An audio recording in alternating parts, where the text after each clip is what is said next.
Notification ఇవ్వాలి, ఆ తర్వాత పరీక్ష పెట్టాలి, ఆ తర్వాత అవసరమైతే ఇంటర్వ్యూ, ఆ తర్వాత ఎంపిక.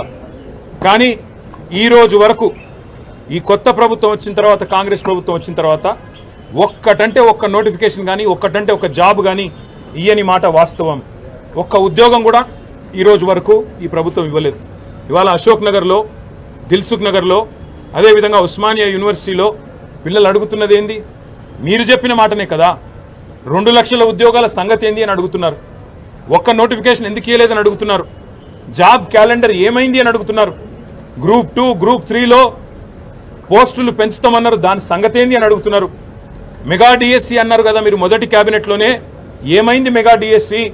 మీరే చెప్తారు కదా 21,000 ఉద్యోగాలు, 50,000 ఉద్యోగాలని.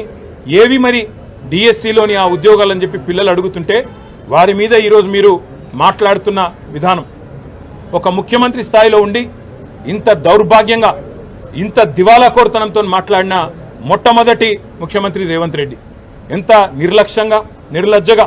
అసలు మోతీలాల్ అంటే ఆయనే ఉద్యోగాలే రాస్తలేడు, ఆయన కూడా నిరాహార దీక్ష చేస్తున్నాడని చెప్పి ఇవాళ మోతీలాల్ అనే తమ్ముడిని అవమానించే విధంగా, గ్రూప్స్కు ప్రిపేర్ అవుతున్న తమ్ముడిని అవమానించే విధంగా మాట్లాడడం. ఎవరినైతే ఏ కోచింగ్ సెంటర్లను ఆలంబనగా చేసుకొని అశోక్ నగర్కి నువ్వు మీ రాహుల్ గాంధీ పోయి 2 ఉద్యోగాలు సంపాదించుకున్నారో, ఇవాళ అక్కడ కోచింగ్ సెంటర్లు నడుపుతున్న యువతని, అశోక్ కావచ్చు, రియాజ్ కావచ్చు, మరొకరు కావచ్చు, ఆ కోచింగ్ సెంటర్ల నిర్వాహకులందరినీ అవమానించే విధంగా 150 కోట్లు, 100 కోట్లు సంపాదించడానికి పరీక్షల పోస్ట్ పోన్మెంట్ అడుగుతున్నారు. వాళ్ళ కోసం, వాళ్ళ స్వలాభం కోసం పాకులాడుతున్నారని చెప్పి వాళ్ళను అవమానించే విధంగా మాట్లాడడం. అందుకే ఇవాళ తెలంగాణ యువత బగ్గుమంటున్నది. ఎన్నో ఆశలతో కాంగ్రెస్ ప్రభుత్వం 2 లక్షల ఉద్యోగాలు మొదటి సంవత్సరంలో ఇస్తుందని చెప్పి ఏ యువతనైతే మమ్మల్ని దించి మిమ్మల్ని గద్దెనెక్కించిందో ఈరోజు అదే యువత నిన్ను ప్రశ్నిస్తున్నది. రేవంత్ రెడ్డికి అందుకే చెప్తా ఉన్నాం, 7 నెలలు అయిపోయింది, 8వ నెలలో నీ ప్రభుత్వం అడుగుపెట్టింది. ఈ 8 నెలల్లో ఒక్క నోటిఫికేషన్ ఇవ్వలేదు. మరి మిగతా 4 నెలల్లో ఎట్లా ఇస్తావు 2 లక్షల ఉద్యోగాలకు నోటిఫికేషన్లు? ఎట్లా ఇస్తావు 2 లక్షల ఉద్యోగాలు? జవాబు చెప్పాలని చెప్పి నేను రేవంత్ రెడ్డి గారిని డిమాండ్ చేస్తా ఉన్నా. మిమ్మల్ని వదిలిపెట్టాం, శాసనసభలో నిలదీస్తాం, క్షేత్రంలో నిలదీస్తాం. ఏ పిల్లలనైతే నువ్వు మోసం చేసినావో ఆ పిల్లలకు మేము అండగా ఉంటాం. తప్పకుండా ఆ పిల్లలతో ఐక్యంగా కొట్లాడతాం.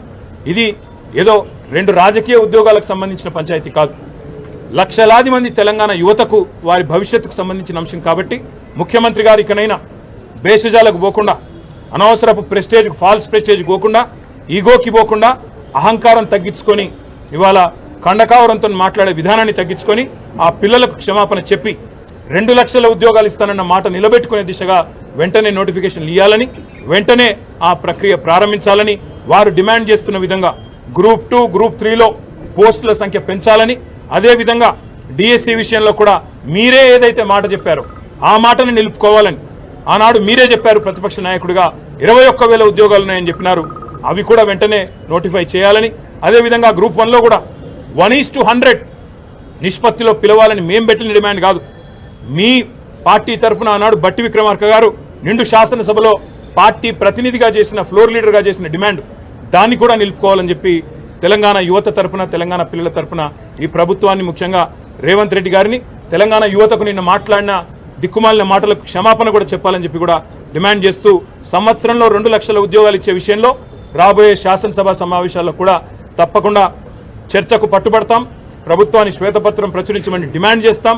అదేవిధంగా ఒకవేళ వారు కనుక ఒప్పుకోకపోతే తప్పకుండా వాయిదా తీర్మానం ఇచ్చైనా సరే సభను స్తంభింపజేయడానికి కూడా వెనుకాడమని చెప్పి కూడా హెచ్చరిస్తా ఉన్నాం.